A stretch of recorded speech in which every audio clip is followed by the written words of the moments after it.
in the States, I had this thing with mushrooms. I took shrooms.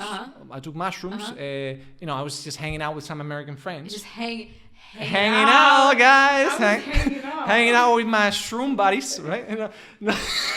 No, but mushroom buddies. ¿No? Mushroom, los de la seta, los setosos.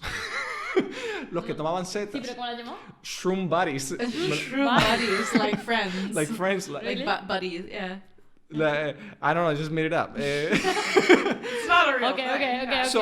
So anyways, so what happened is I took too many mushrooms. Too much mushrooms. Too much mushrooms. Way too much.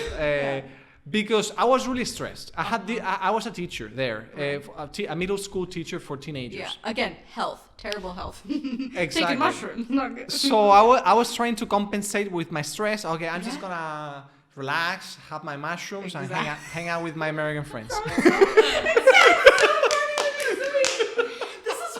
Anecdote that ties all of the themes together, truly. Yeah, for me, it was so many layers. I was trying to put together all those layers in my head.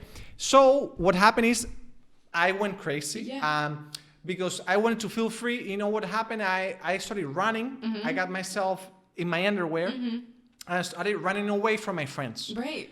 And it was a private, like an urban, what do you call this? Neighborhood? It was a private neighborhood, like an area, like with a gate. Suburban neighborhood, like a suburban neighborhood. Okay. So it was a street, but I got really close to the fences and the backyards of people's backyards and stuff like that. Right.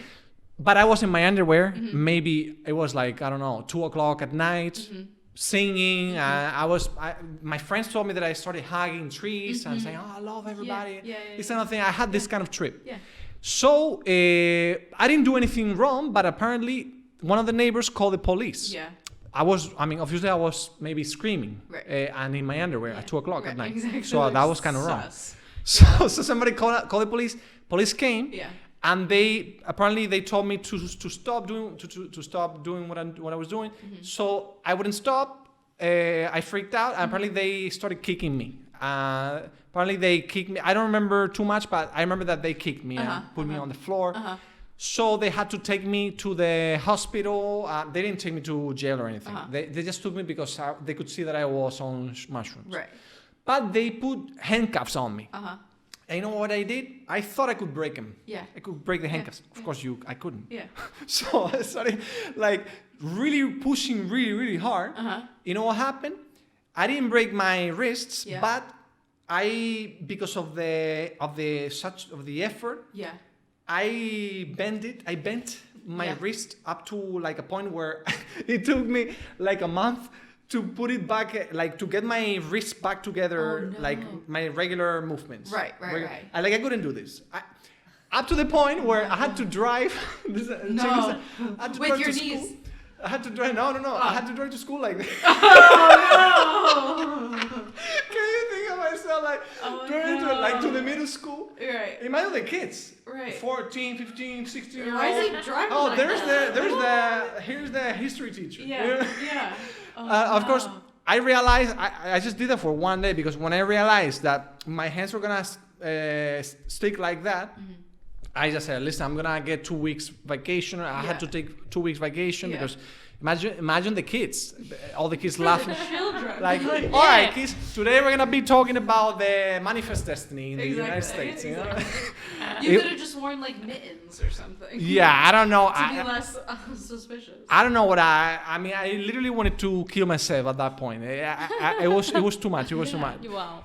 But the point is that it was a horrible experience. So to me, it was a moment to reflect. Those 2 weeks that I took vacation was like, "Oh, Rafa, you gotta hold on. You gotta put the brakes, step on the brakes, and really think what you want to do with your life." Because that job was really stressing me out. Teaching. Right. I kept on doing it for a few months. But I knew deep in my heart that I was gonna switch careers. Like right now, I'm doing something else. I'm just doing computer stuff. Right. But at least teenagers are tough. Listen, I 100% respect and look up to teachers who can handle teenagers for decades. Wasn't my thing. But I love this. I love teaching adults, though. I love teaching English and Spanish to adults. I love that because they got like they really show their interest. They are there because they want to. Exactly. So it's a whole different thing.